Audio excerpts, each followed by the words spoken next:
첫 번째 임기는 잘 끝내고 두 번째로 바로 들어가죠? 그렇죠. 바로 두 번째로 들어갔는데 네. 그때 70% 넘는 투표를 아, 받았고 70%?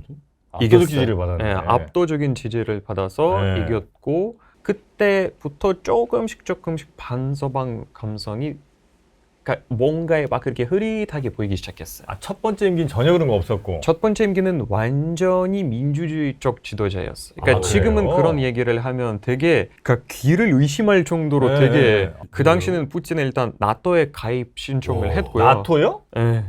북대서양 조약기구? 네. 네. 진짜로요? 네. 아니 거기는 가입할 수가 없는 게 원래 그게 러시아 상대하려고 했던 건데 반대가 아닌가요? 러시아가 거기에 들어가려고 그랬다고요? 네, 그래서 그러니까 푸틴의 생각은 처음에 그거였어요. 그러니까 소련이 해체했기 때문에 사실상은 나토의 역할이 없어졌다. 네, 네. 더 이상 상대할 적이 없다. 그렇죠, 그렇죠. 그래서 러시아가 거기는 가입하면 훨씬 더 큰 안보를 우리가 이룰 수 있지 않냐. 와, 그러려고 그랬었어요? 그 당시에는 이제 유행어가 있었는데 리스본부터 플라디보스토크까지 안보라는 표현이 있었어요. 그러니까 유럽의 맨 서쪽부터 러시아의 맨 리스본부터? 동쪽까지 이렇게 하나의 안보 구역.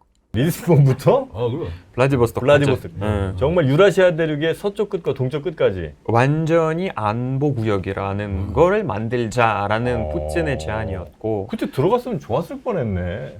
그러네. 그때는 이제 부시 대통령이 거절했어요. 아, 부시가 잘못했네. 그때 받았으면 이런 일이 안 생겼을 거 아니에요. 부시가 그 우리가 아닌데 그거는. 그리고 또 9.11 테러가 미국에서 뉴욕에서 일어났을 때 제일 먼저 부시 대통령에게 전화를 건 사람이 푸틴 대통령이었어요. 아, 그래요? 그래서 2003년에 부시의 이라크를 침략했을 때 영공을 연 사람이 바로 푸틴이었어요. 그때까지 진짜 멋있었네요. 미국 진짜. 격투기가 이제 러시아에서 연료를 이제 그 받고 다시 이라크로 침략할 수 있는 사람이 바로 푸틴이었고 미국 전투기가 네. 이라크 가는데 중간에 어쨌든 기름을 넣어야 되는데 네. 그걸 러시아에서 넣고 갔다고요? 러시아 군대가 부대에서는 착륙하고 연료 싣고 와. 다시 이라크로 갈 수 그지. 있는 게 해준 사람이 멋있게 푸틴이었어요. 했었는데, 그지? 근데 왜? 그거는 푸틴의 첫 임기. 자, 그럼 첫 임기는 완전 친서방이었습니다. 그쵸. 두 번째 임기에서 약간 뭐가 좀 보였다는 거죠, 그림자가. 그렇죠. 2007년에 네. 독일 뮌헨에서 이제 네. 안보 회의가 있었는데 네. 거기서 푸틴의 유명한 연설이 있어요. 음. 거기에 나가서 푸틴은 공개적으로 최초로 미국을 비판해요. 미국은 전 세계 경찰관을 역할을 하고 있다. 그러나 그런 역할을 미국에게 부여한 사람이 한 명도 없다. 그건 미국이 알아서 하는 거기 때문에 많은 나라들이 불편해하고 있다. 이런 쓴소리를 미국에 하기 시작해요. 그 얘기가 왜 나온 거예요, 근데? 유고슬라비아 전쟁과 이라크 전쟁과 아프가니스탄, 시리아 이런 게 전쟁을 시작한 미국인데 미국이 그거에 시작했을 때는 러시아랑 전혀 상담을 안 하고 알려주지도 않고 러시아 입장을 고려하지 않았어요. 그 무시에 푸틴이 엄청 큰 상처를 받았어요. 나는 이렇게 친서방 정책하면서 여러모로 도와주려고도 하고 그랬는데 미국은 그냥 편하게 자기들 이용해 먹을 거면 이용해 먹고 그냥 나를 무시하고 이러는구나. 이런 푸틴을 항상 그러니까 이 아젠다를 계속 밀고 있어. 그러니까 나는 되게 너희들과 되게 친하게 지내려고 노력을 엄청 많이 했는데 너희들이 왜 그랬냐. 그게 이제 지금도 계속 이어지는 나레이션이에요. 중요한 분수령이 된 게 2014년인데 14년? 14년. 2013년 말에 우크라이나에서 이제 혁명이 나고 그 당시에 칠로 성격이었던 대통령이 물러나게 되었고 친서방 대통령, 그러니까 반러시아 대통령이 이겼고 이제 그 대통령이 됐는데 푸틴을 그거는 이제 참지를 못해서 네. 크림반도라는 그 우크라이나의 땅을 합병을 해요. 크림반도 침공이 그때 일어난 거군요. 네, 2014년 3월 정확하게 얘기를 하면 그때부터는 본격적으로 러시아와 서방에 이게 금이 가기 시작한 거죠. 네, 그때부터 경제 제재니 뭐 이렇게 다 이게 가기 시작했고 그때부터는 틀어지기 시작했어요. 네. 근데 이제 푸틴이 지금 독재 얘기를 사실 하고 있는 건데 그럼 일리아가 예상할 때 2024년에 재선하잖아요. 네. 그때도 푸틴이 당선될 것 같습니다. 어떻습니까? 전 100%예요. 100%? 100%예요? 야. 네.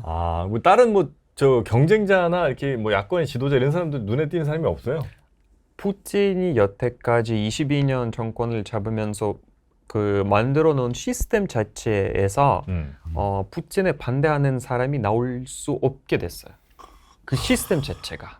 뭐 어떤 시스템인데? 그러니까 네. 법적으로 푸틴에 반대하는 사람이 네, 어딘가에 출마하거나 네. 언론에서 나오거나 네.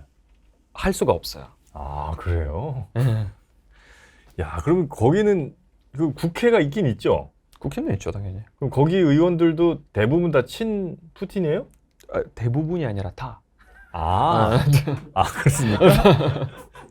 우리가 이제 지도자 혹은 뭐 대통령 이렇게 생각하면 어쨌든 이제 우리 손으로 뽑은 사람이잖아요. 그래서 우리의 필요에 의해서 뽑힌 사람이어야 되고 우리의 마음에 들어야 되는 건데 그게 이제 우리의 인식이라고 한다면 혹시 러시아에서는 대통령을 보는 느낌 자체가 좀 다릅니까? 완전히 달라요. 180도로 달라요. 어떻게 다르요? 그러니까 예를 들어서 지도자가 마음에 안 들어서 탄핵까지 한 사례가 그렇죠, 있었잖아요. 그렇죠. 네네. 그러니까 그게 그때 제가 또 러시아 언론사들이라든가 또 그냥 뭐 그 아는 사람들에게 설명을 했을 때는 설명 실패했어요. 설명이 잘 안 돼요? 그러니까 러시아 사람들은 이해가 안 가요. 돈을 훔쳤다고 대통령을 탄핵해? 아니면 뭐 친구가 뭐 해줬다고 대통령 탄핵시켜? 그러니까 이해가 안 가. 약간 신격화됐네 지금. 약간 어떻게 보면 좀 신격화됐어. 대통령을 바라본 그 느낌 자체가 완전히 다른가 보다 진짜. 대통령은 당연히 그럴 수 있지. 대통령이니까. 그러니까 대통령이니까.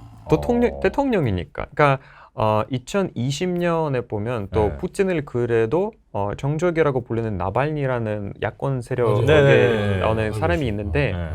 푸틴의 이제 횡령에 대한 영상을 만들어서 유튜브에 올려요. 네, 거기에다 이제 푸틴이 뭐 어딘가에 러시아 남부 지방에 막 흑해 해변에 엄청 큰 궁궐이 있다고, 네, 별장이 있다고 그런 폭로를 하는데 폭로 영상을 올렸는데 푸틴의 지지자들이 그러니까 대부분 러시아 사람들의 반응은 그랬어요. 그래서 어떻게 하자는 거야? 대통령이잖아. 충분히 그럴 수 있다고. 오히려 이 사람한테 분노가 이 사람한테는 갔어요. 반대로. 왜 그건 공개를 했냐? 뭐하러? 그래요? 네. 부러워? 그럼 너도 대통령 해. 우리가 뭐 대통령을 잘못 생각하고 있나? 우리 생각이 잘못된 걸 수도 있어요. 잘못된 건 아닙니다. 그래요? 절대 아닙니다. 그건 아니고 푸틴의 독재를 막으려면은 푸틴이 빨리 가야 되는 거 아니에요 지금? 아이고 형님. 그러니까 무슨 말씀하세요? 84살까지 한다는데. 저기 혹시 집에 홍차 배달되면 그거 절대 드시지 마세요. 안 먹는데. 그럼 이제 푸틴은 지금 현재 이제 우크라이나 전쟁을 통해서 어쨌든 푸틴이 바라는 바가 있을 거 아니에요. 바라는 바. 그렇죠. 푸틴이 원하는 거는 그게 어디까지인지를 알아야 이제 우리도 뭔가 대응을 하든지 예상을 할 거 아닙니까? 푸틴은 어디까지 뭘 바라고 있습니까 지금? 그거는 아무도 몰라요. 몰라요? 네. 우크라이나의 탈나치와 탈무기화라는 목표를 세워서 시작했는데 그 나라가 나치화 혹은 또 무기화가 많이 됐어요? 푸틴 머릿속에서는 그랬습니다. 푸틴이 판단할 땐 네. 어떤 일들이 있길래 그렇게 판단한 거예요? 그 2013년부터는 우크라이나에서 들어온 정권이 푸틴 머릿속에서는 나치 정권이에요. 그러니까 독일 30년대 후손들이 우크라이나에서 다시 꽃을 피고 다시 정권을 잡았다고 생각하고 있기 때문에 그럴 만한 근거는 있어요? 없죠. 근데 푸틴은 그건 믿고 있어요. 그래요? 네. 나치화라고 하면 예를 들어 이제 우크라이나 민족이 뭐 우수해서 다른 민족들을 다 때려부시고 우리는 뭐 우크라이나 민족 우수성으로 간다라든지 아니면 어떤 뭐 소수 민족을 막 탄압을 엄청나게 한다든지 뭐 전쟁을 준비한다든지 이런 것들이 좀 있어야 그래도 나치화 이렇게 생각할 거 아니에요. 생각해 보면 이 세상에서 어느 나라든 극우가 있어요. 그건 그렇겠죠. 어느 나라든 다 그래요. 그건 유럽도 있고 미국도 있고 다 있어요. 근데 우크라이나도 당연히 있어요. 그런 세력들이. 근데 그 세력들은 정말 과장하게 포장해가지고 마치 이 사람들이 지금 정권을 잡고 있고 이 사람들이 만약에 우리가 먼저 선제 타격을 하지 않으면 그 사람들이 우리를 공격하겠다는 틀을 이제 프레임을 만들어가지고 계속 8년 동안 프로파간다 식으로 이제 쓰고 있었어요. 오래 준비된 일이군요, 이게. 엄청.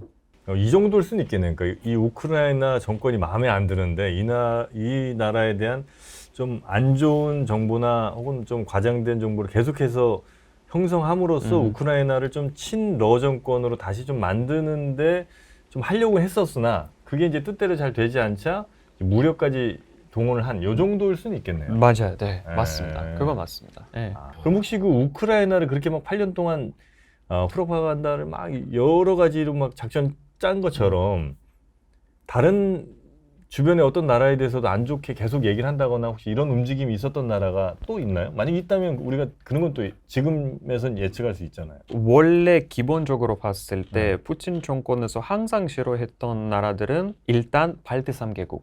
발트 3국. 그 에스토니아, 리투아니아, 라트비아 네네네. 이 세 개 국가인데 또 지금은 조금 이제 거의 대부분 러시아 테두리 있는 나라들이 있잖아요. 그러니까 구소련에 네. 있었던 나라들. 국경을 접하는 나라들. 예를 들어서 카자흐스탄에 대한 그런 얘기가 조금씩 나오기 시작해요. 카자흐스탄. 네.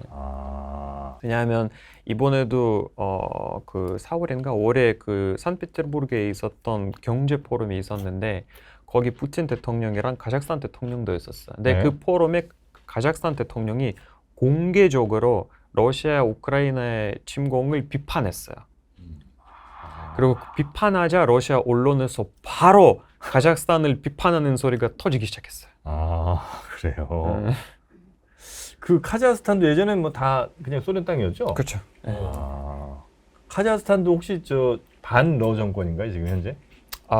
그렇게 판단하기는 어렵고 그래요. 카자흐스탄 제 생각에는 그 개인적인 생각이지만 카자흐스탄 정권은 지금 되게 현명하게 뭔가에 계속 이렇게 막 요리조리. 이리저리 막 이렇게 하고 그러니까 미국이랑도 되게 우호적인 관계를 유지하면서도 러시아랑 엄청 큰 이제 교류를 하고 있으면서도 다른 나라를 바라보는 뭐 중국이랑도 교류가 엄청 많고 그러니까 뭔가의 다면적인 그런 정책을 외교를 좀 하고 있고. 외교를 하고 있기 때문에 어느 정도는 딱 이렇게 우크라이나처럼 발러라는 그런 거를 판단하기 어려워요. 그렇습니까?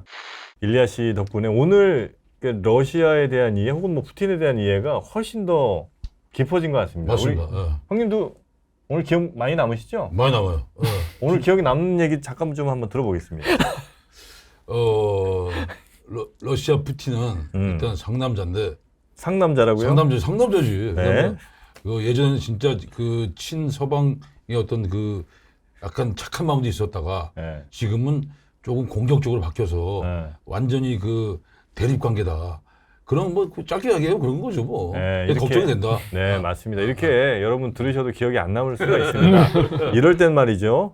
우리 일리아 씨가 쓴 지극히 사적인 러시아라는 책이 있습니다. 바로 이 앞에 있죠. 네, 맞습니다. 네, 이 책을 한번 읽어보시면 굉장히 이제 따끈따끈한 지금 나온 책인데 러시아를 이해하는데 혹은 뭐 푸틴을 이해하는데 또 러시아의 뭐 사람들을 이해하는데 아마 굉장히 좀 도움이 언제 나왔습니까 이 책이? 이 책은 나온 지 한 2달 밖에 안 됐습니다. 네네네. 새로 나온 책이고요. 여기에는 뭐 정치적인 얘기도 있고 또 제 개인적인 기억도 있고 90년대에 제가 초등학교, 그러니까 중학교, 고등학교였기 때문에 네네네. 그 당시에 제 개인적인 추억이라든가 그 당시의 러시아 상황이라든가 네. 또 일방적으로 한국 사람들이 그러니까 한국에 살면서 러시아에 대해서 받는 질문이 되게 많아요. 뭐 러시아 사람들이 왜 잘 웃지를 않느냐, 아니면 왜 이렇게 다 무뚝뚝하게 보이냐, 뭐 이런 얘기들은 다 제가 여기서 물어봤습니다. 근데 의리가 있어요 러시아 사람들이 호전적이긴 하지만 나름 그 감성이 또 있어요.